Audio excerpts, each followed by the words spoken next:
अस्सलामु अलैकुम दोस्तों, ड्रामा सीरियल फरियाद की आने वाली अक़सात में आप देखेंगे कि सेठ साहब के बार बार कॉल करने पर मुराद को हसीना पर गुस्सा आता है कि इतना वक्त गुजर गया, वो बच्चा लेकर नहीं आई। वो गुस्से में हसीना के घर जाता है और उससे बच्चा मांगता है। हसीना उसको बच्चा देने से मना करती है, मगर मुराद गुस्से में हसीना से बच्चे को ले लेता है और वो हसीना से मनान को लेने के बाद सीधा सेठ साहब के पास जाता है और बच्चा सेठ रहीम के हवाले करते हुए कहता है कि ये ले सेठ साहब, आपकी अमानत, मैं हस्बे वादा आपकी अमानत ले आया हूँ, आप मुझे मेरी बकाया की रकम दे दीजिए। जिस पर सेठ रहीम मुराद को 20 लाख का चेक देता है। मुराद बच्चे को सेठ के पास छोड़कर वहाँ से आ जाता है और 20 लाख का चेक देकर बहुत ही खुश होता है।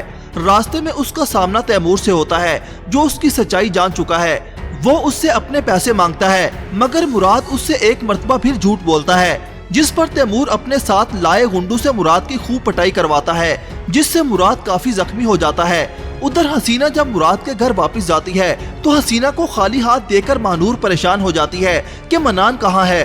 वो रोते हुए हसीना से कहती है कि आपी मेरा बच्चा कहाँ है, जिस पर हसीना चुप खड़ी रहती है। जब मुराद घर वापस आता है तो वो शदीद जख्मी होता है। महानूर उससे मनान के बारे में पूछती है तो मुराद झूठ बोलता है और महानूर से कहता है कि बच्चे को किडनैपर्स ले गए। महानूर चीखना चिल्लाना शुरू कर देती है। वो मुराद को पीछे धक्का देती है कि मुझे मेरा बच्चा ला कर दो, कहाँ है मेरा बच्चा, मगर मुराद बड़ी सफाई से झूठ बोलता रहता है। जिसके बाद हसीना मुराद से कहती है कि तुम जैसा मतलब परस्त शख्स मैंने आज तक नहीं देखा, जो पैसों के लिए आज अपना बच्चा दे आया, कल मजीद पैसों की जरूरत पड़ेगी तो अपनी माँ बहन को भी बेच आना तुम। उधर महानूर अपने बच्चे की जुदाई में तड़प रही होती है कि किसी तरह वो अपने बच्चे को वापस ला सके।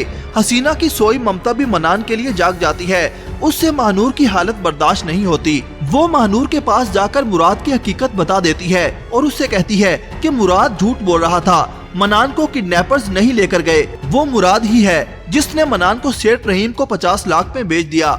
ये सुनकर महानूर के उसान खता हो जाते हैं। महानूर को मुराद की इस हरकत पर शदीद गुस्सा आता है कि एक बाप अपने बेटे को कैसे बेच सकता है। महानूर गुस्से में मुराद के पास जाती है और उसका गिरबान पकड़कर गुस्से में कहती है, कहाँ है मेरा मनान, किसको बेचा है। जिस पर मुराद बजाय शर्मिंदा होने के महानूर पर ही गुस्सा करना शुरू कर देता है। वो महानूर से कहता है कि तुम्हारी हिम्मत कैसे हुई मेरा गिरबान पकड़ने की, तुम इस घर में नहीं रहोगी।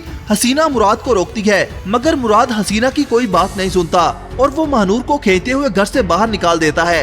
एक तरफ घर से निकाले जाने का दुख और दूसरा मनान को खोने का दुख महानूर को निढाल कर देता है। वो गुमसुम सड़क पर जा रही होती है, उसके जहन में मुराद की बातें गूंज रही होती हैं। अचानक उसको चक्कर आता है, सामने से आता रिक्शा महानूर से टकराने लगता है। इतने में हारून की गाड़ी वहां आकर रुकती है। वो दौड़ते हुए महानूर के पास जाकर उसको संभालता है और फिर वो महानूर को उसके मेके लेकर जाता है। महानूर हारून और उसकी वालदा को मुराद की सारी सच्चाई बताती है और वो हारून से कहती है कि प्लीज मुझे मेरा बेटा ला कर दो, मैं तुम्हारे सामने हाथ जोड़ती हूँ। जिसके बाद हारून मुराद के घर जाता है और उससे कहता है कि तुम्हारे लिए अच्छा होगा कि मनान को वापस ले आओ, वरना पुलिस तुम लोगों से निपटेगी। हारून के वहां से जाने के बाद मुराद अपनी वालदा को लेकर घर छोड़कर भाग जाता है।